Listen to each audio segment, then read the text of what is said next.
Il y a quelques jours seulement, la revue scientifique The Lancet publiait une étude basée sur 96 000 dossiers médicaux et concluait que le traitement par hydroxychloroquine provoquait chez les personnes hospitalisées un risque accru d'arythmie cardiaque, mais aussi de mort. Et même si cette étude a été publiée dans une revue scientifique aussi prestigieuse que The Lancet, eh bien elle est critiquée, tout simplement parce qu'elle se base sur le big data. En fait, c'est une agrégation, une compilation d'études. Ils ont pris a posteriori des dossiers médicaux de patients qui n'ont pas été suivis ni traités par les auteurs eux-mêmes.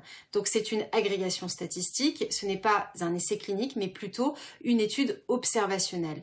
Il y a d'autres essais cliniques dans le monde qui ont été conduits pour essayer de savoir si l'hydroxychloroquine avait pu avoir un effet contre le Covid-19, mais aucun d'entre eux n'a vraiment n'a mis en place toute la méthodologie nécessaire pour un essai clinique, c'est-à-dire de choisir les patients par tirage au sort, d'avoir un groupe témoin, mais aussi de le faire en double aveugle et d'avoir assez de patients sur qui mener cette étude. Tous les essais cliniques semblent s'être heurtés à ce même problème de recruter assez de personnes. C'est le cas par exemple de Discovery. Et donc quand le Lancet a annoncé 96 000 dossiers médicaux, certains ont compris 96 000 patients au sein d'un essai clinique, ce qui n'est pas le cas. Ce qui est sûr, c'est qu'il n'existe aujourd'hui aucune étude réellement qui peut nous permettre de conclure définitivement si oui ou non l'hydroxychloroquine a eu un effet positif contre le Covid-19.